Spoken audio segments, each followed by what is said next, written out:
Well, good day, good morning, good afternoon, wherever you are in the world. I know I've got a lot of followers of mine all over the globe, but I'm not sure whether you will see this yet because this is my very first live stream. So I don't know where it gets promoted. I don't have too many subscribers on my YouTube channel yet. I'm working on that. So if you're in my YouTube channel, pop onto the chat now and just say, hi, I'm here. I'm so-and-so from where I am. Let me know where you're from. Um, Never done this one before. I've done a Facebook Live years ago. Haven't had an opportunity there. So I sort of set up. Hopefully you can hear me okay. I've got a big microphone above my head and hopefully that's picking it up all right. And I've got I'm record. I hope I'm recording it over there on my other machine as well. I might just give me 1 second while no one's online. I'm just going to pop and make sure it's recording. Nope, it's not. That was worth checking. I'll just click the button and that will start now. Okay, now I'm recording this also on my phone, so I've got a vertical record. Look, I'm an old dude. Horizontal is really good, and 3 years ago, 4 years ago, I used to go horizontal. Never start your camera in vertical because you can't use it and edit it and do stuff. Well, times have changed and I've got old and I've got grayer. No, I haven't got grey. Well, I have actually. And so vertical content is as good as that. And I'm really, really happy that YouTube has now got vertical shorts. So, and the verticals work in YouTube. You just get the sidebars. But the shorts are great. And when you're watching it on a phone, you can see it full length as you hold your phone instead of having to twist your arm sideways. And I think it's about logistics.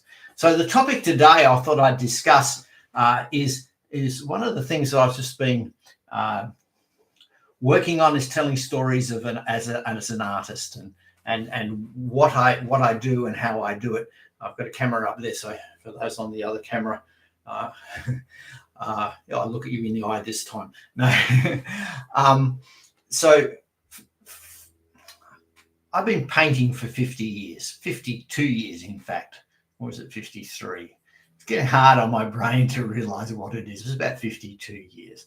And I started as a 13-year-old, and you can see on my YouTube channel, I've got some videos on that. I've got some longer stories. I'm using distilled stories of the artist as my title here. So when you see distilled stories of the artist, you know that they will be a bit longer form videos that you can find out some details and find out a bit about me and what I do and what I've done. So at the moment behind me, one of my paintings, this is called Heirs of the Kingdom.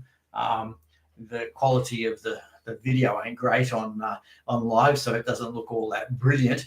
But that's sitting there behind me. I might just come down a fraction. Look, that's better framing.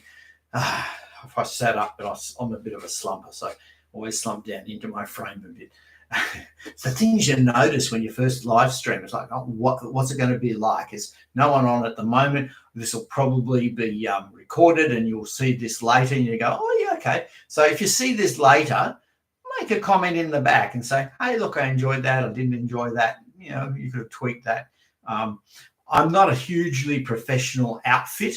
I'm professional in painting. I'm not that professional in how I present myself. You don't see me in fancy, clothes getting ready to do a shoot. You see me in my work clothes and in my painty clothes and stuff like that.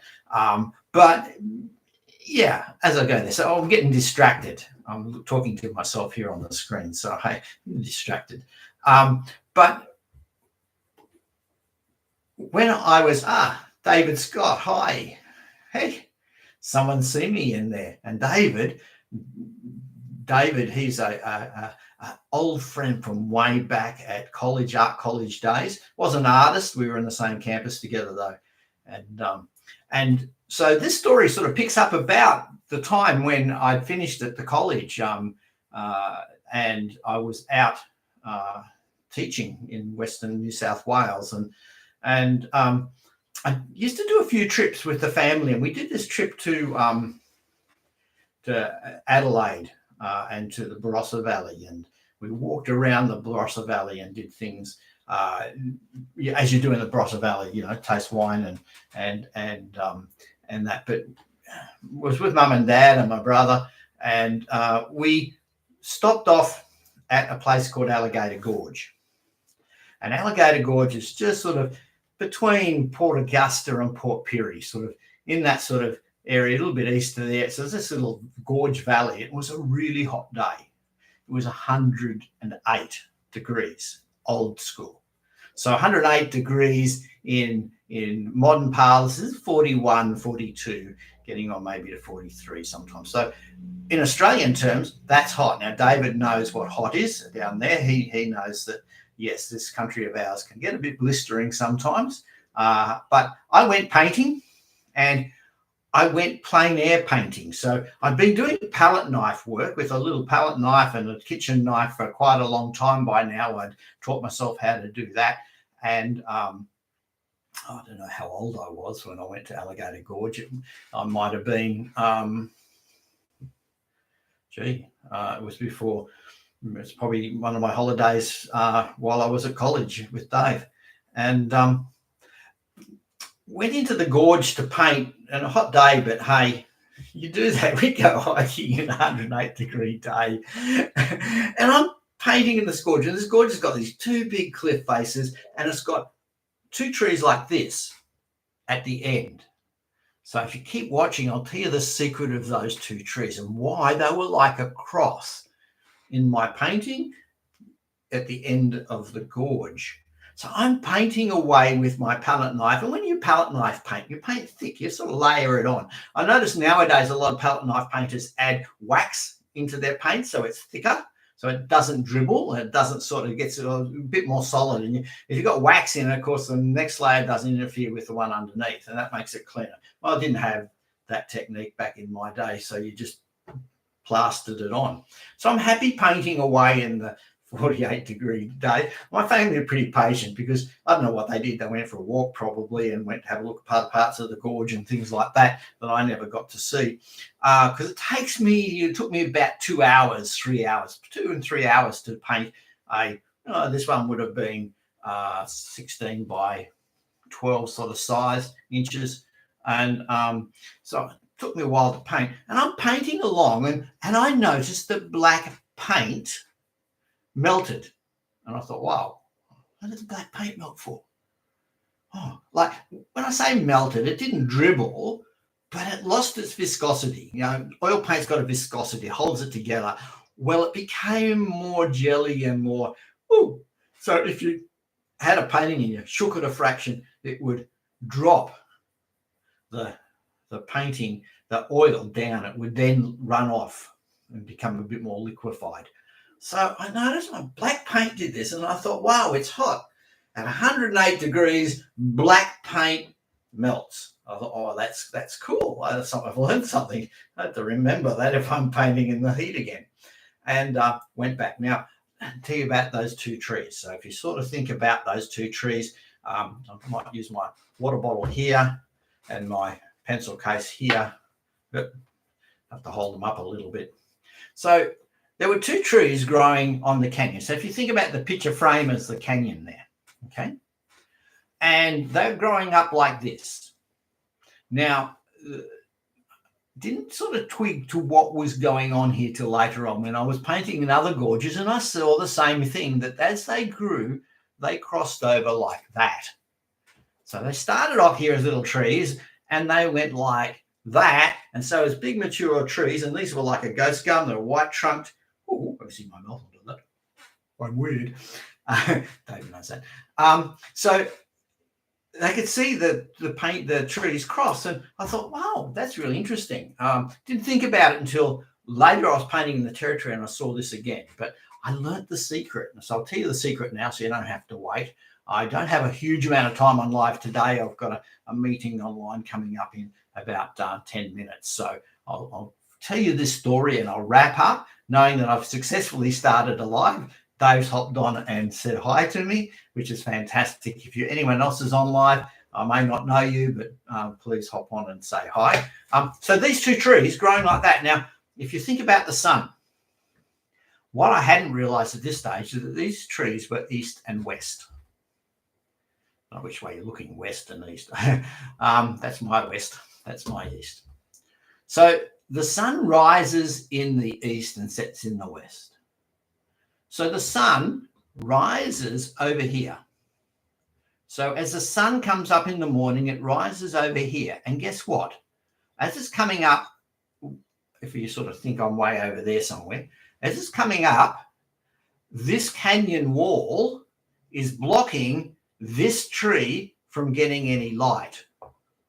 This tree is not getting light in the morning, but this tree, as soon as it breaks over the hill, the light rays are shining on this tree. And so this tree, because trees want light and they want to grow to light, starts growing toward the light. And guess what happens? As the sun goes up in the morning, now this takes a long time. I'm talking years, not, as we talk. And the sun goes this way, and finally it goes behind the shadow here. This tree's getting light when it's in the middle. They're both getting light. They're both happy.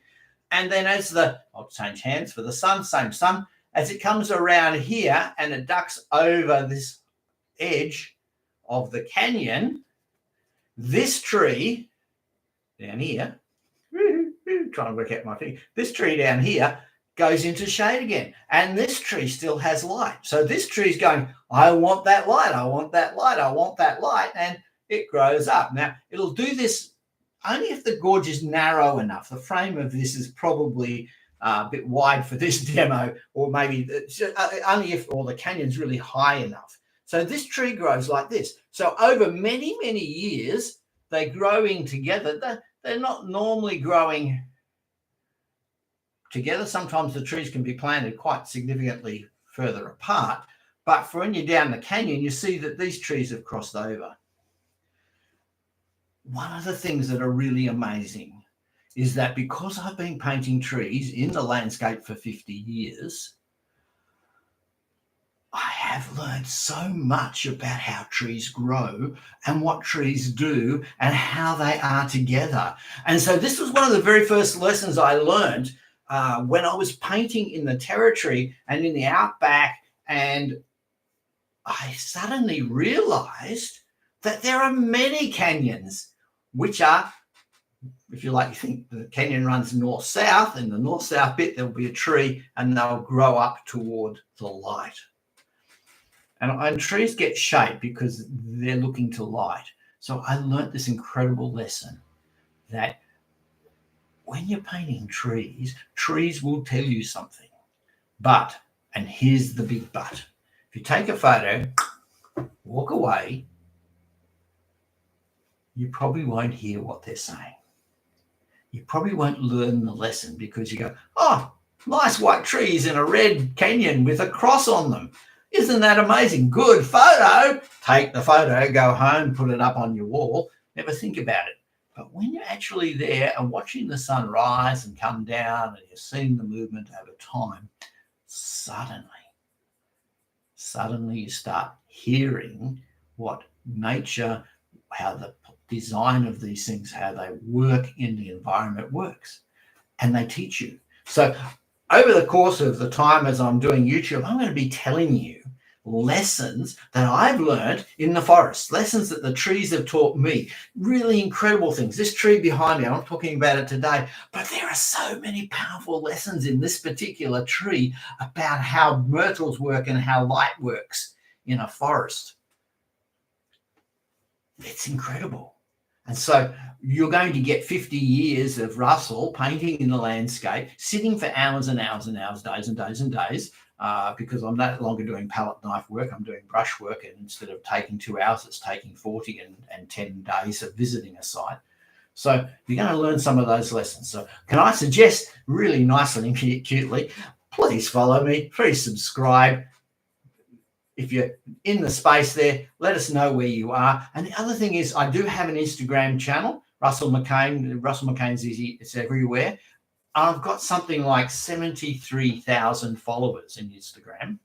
And at the moment, I've only got 419 followers here. No, 434 today here. So my aim is to build my YouTube up a little bit more, and you never know if I can get to the point of monetization.